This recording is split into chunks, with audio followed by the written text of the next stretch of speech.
ఇప్పటికైనా మారన్నా నీ వల్ల 10 మంది మారాలి, నిన్ను చూసుకొని 10 మంది మారాలి తప్ప నీ వల్ల 10 వాళ్ళు కావద్దు. నువ్వు చేయడం అట్లే 42 మంది మీద కేసు పెట్టాల్సి వచ్చింది. ఏమన్నా ఉపయోగం ఉందా నీ వల్ల?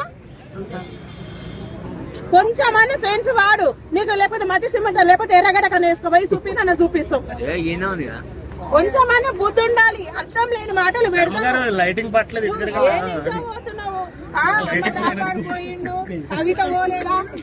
కవిత దేనికైంది, అమర్రాబాద్ దేనికైనా అచ్చలు చేసినాడు కూడా జైలుకి పోయాడు. మరి నువ్వు కూడా అట్లా పోతావా? రేపులు చేసినాడు కూడా పోయిండు, నువ్వు కూడా పోతావా?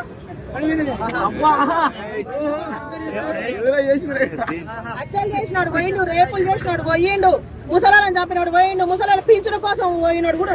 నువ్వు కూడా పోతావా? నువ్వు సెలబ్రిటీ ఆయన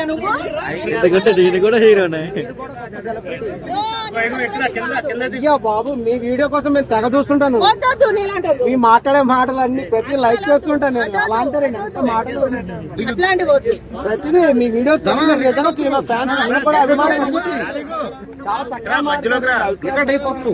ఓపెన్ గా చెప్తారు. ఈమె గొప్ప విషయం ఏంటంటే మనసులో క్లియర్ గా చెప్తారు.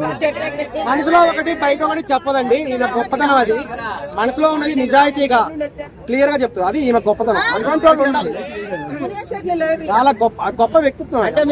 మనసులో ఒకటి పెట్టుకొని పైగా ఒకటి చెప్తారు కొంతమంది. అలాగా క్లియర్ గా చెప్తుంది. ఆ సిన్సియారిటీ అనేది ఈ రోజులో అవసరం.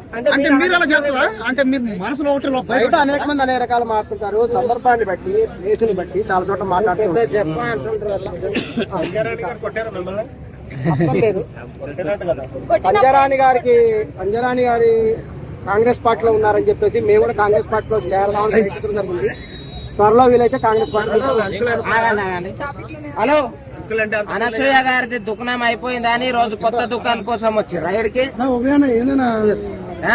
అసలు ఈ రోజు ఓపెన్ చేసే షాప్ పేరు ఏందో? రోజు యాక్చువల్ గా నిన్నటితో అమావాస్య అయిపోయింది.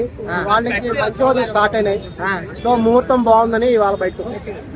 ఏందో షాకింగ్ న్యూస్. షాకింగ్ న్యూస్ అంటే నేనే చెప్పాలి. ఎన్ని రోజులు